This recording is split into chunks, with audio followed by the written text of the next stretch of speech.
What's going on, everyone? It's your boy James, and well, as you can see, we have the Nibby carburetor on the Banshee Queen with the Avenger 85. Kind of just wanted to talk about how I got this bad boy on there.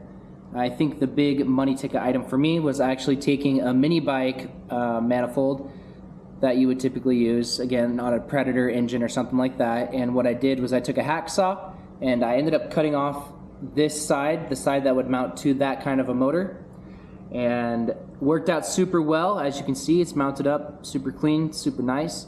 And what's super nice about this kind of setup is, I don't know if you'll be able to see, but there's where this carb mounts up to this little adapter right here, it actually has some play in there, so you can actually tilt it back and forth to get it to the exact flat angle that you really need to rock and roll with this thing. This carburetor absolutely slaps, guys. This is the PE19. I think it's a great size for these motorized bicycles. Unfortunately, the ride video that I took of it when I took this bad boy out, I lost it. I don't know, guys. I need to start doing better about maybe double saving my material. I think just sometimes I get a little ahead of myself, especially crunched for time. But yeah, we achieved the speed of 51 miles an hour on flat ground, which is absolutely amazing, and I contribute all to just adding the carburetor itself. But you guys know the rules. If it's not on video, then it didn't happen. So, yeah. But I will say, during that ride, what happened was we ended up cracking the GoMax pipe. I don't know exactly what happened. I don't know if it was from the wreck. I don't know if maybe this is just not the most quality steel. Either way, it's okay. We ended up busting out the yes welder and making some adaptive stuff and fixing it and whatever. I can sit here and ramble about it forever. Anyways, it is fixed. Here in a second, you're actually going to see some of the different stages and some of the different stuff that I had to do to get to that point with the pipe. Have taken the bike out for a few more rips, which I do have videos of, and we'll be making more content on it. But just kind of wanted to show you guys where we're at and see what's going on, and would I recommend this carburetor? Absolutely. Absolutely. It's been going for a little bit cheaper on Amazon. I think you get them for like 36 bucks right now, which is slapping in my opinion. I mean, I don't know. Let's just go ahead and, I mean, you can hear that thing, just super good material. Everything is just peachy with this carburetor. But alrighty, guys, stay tuned. I'm going to go ahead and talk a little bit about the actual job that I did onto this pipe, and you guys can let me know your thoughts and comments and all that stuff. Alrighty, stay tuned. What's going on, everyone? It's your boy James, and we are, of course, always working on something here at Grindel's Garage. So, as you guys saw in the last video, we broke the pipe almost completely through. Got some pretty gnarly welds on there. I'm still learning the welding process, and we got some holes. Got to the point where I wasn't 100% where the holes are, so we're going to go ahead and do a little test. I think we got about 3 holes, so not bad overall. Also, too, when I was welding, I think right about in this area, actually, let's see here. I think right about in there, I burnt a big old fat hole completely through the pipe. It was a pretty significant hole, but I was able to fill it back up with some kind of miracle. I really need to spend some time probably taking the time to learn how to weld a little bit better. I had the heat up too high, which I didn't think I did, and I toasted it. I really think that we broke the pipe probably when we crashed. Did not help, but I was seeing on some of the Facebook posts that some of these have also been cracking, very similar to the same spot as mine. Now, I think from everything that I read and saw that a lot of it has to do with the way that I had it mounted onto the motor itself.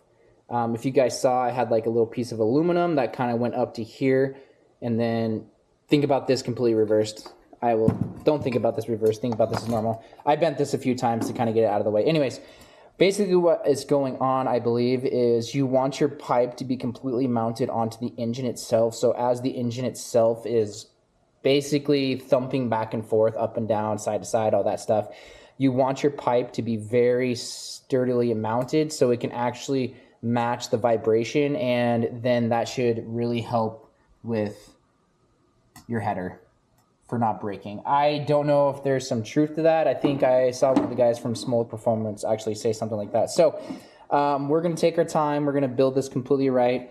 I think we're going to maybe put another mount on this side down the road before I get this back on the bike, just so we can have a big old thick fat pipe, and then, or excuse me, mount, and then we can go ahead and do some other stuff with it. So what we're going to do now, though, is because these holes are extremely hard to find, is we're just going to do like a little compression test. So I have the Gorilla Tape onto the flange, and basically all we're going to do is take an air compressor. You can do this with your mouth or whatever, but this is just a little bit easier to see. And we're going to try to find the holes and see where they're at. So let's go ahead. I'm going to move this back a little bit. Just going to shove that in there. Got a fairly good thing, and we're just going to see where the bubbles come out.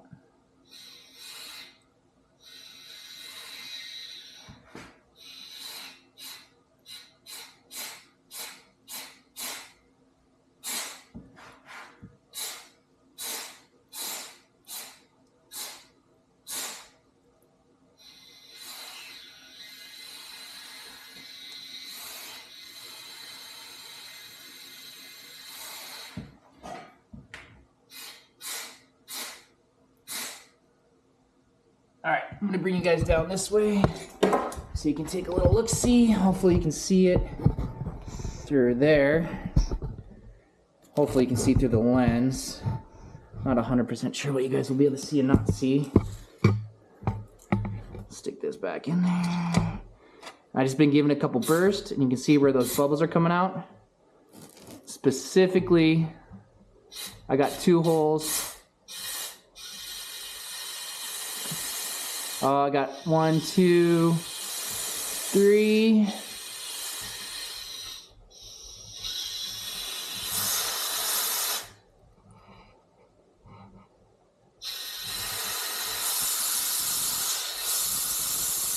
Four holes. 5 holes. All right, we got holes everywhere, guys. So basically what I'll do now is kind of pinpoint where those holes are and grind down all this crap and weld again. So yeah, guys, hopefully that kind of makes sense what we're doing here. I'm also thinking about completely welding around this flange itself. There seems like there's quite a few holes, and I doubt that was completely all from me. I don't know why, but they weld on the inside of these pipes. Maybe you can tell me why. They always weld on the inside here, and I don't know, it makes more sense to me welding on the outside. So we might go all the way around the flange itself. And also too, I'm thinking about putting a couple braces right here just to give it some stability, some endurance, stuff like that. So I will not bore you with that process. You'll probably see the completed process, and we'll go from there. I just don't feel comfortable welding on camera. I'm not gonna lie, it's a you guys would be laughing your little booties off. Oh man, but if this works, if I can get this completely welded up and airtight, basically that welder was 150 bucks, this pipe's 150 bucks, boom, welder paid itself off, which I've already used it for a couple other projects, which it's been super nice. So alrighty guys, stay tuned and hold on. Let's see if we can save this GoMax pipe. What's up everyone, it's your boy James, we're back. We're working hard on the exhaust pipe for the Avenger 85 and trying to throw just a couple modifications on there, something that's gonna maybe be a little bit, it's really hot, sorry. Threw on some tack welds there, sorry, bad lighting. And yeah, so we're gonna add that to it. Guys, I did my best on this. Added a little brace, kind of a majigger there. This is a piece of scrap, so those welds on top don't mean anything at all.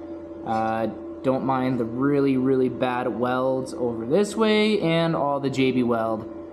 I very much struggled welding this up. I think this might be galvanized steel, which I don't think you're really supposed to weld on because of the chemicals in there, but you guys let me know. I was really having a hard time getting that to mate on there. Plus, when I was doing all the welds and stuff around the pipe, I just kept getting holes and finding holes, and as you guys saw with the water test, somehow I was making it worse. So I looked online and they said JB Weld works well for sealing, so I said the hell with it and threw a crap ton on there. Let me know what you guys' thoughts are. Yeah, so really I'm just gonna go ahead and weld up this bracket real quick. So we got a little bit more beef on this bad boy, and that's all I have. Hopefully you guys can see a ride video on top of this video, so stay tuned. Here we go.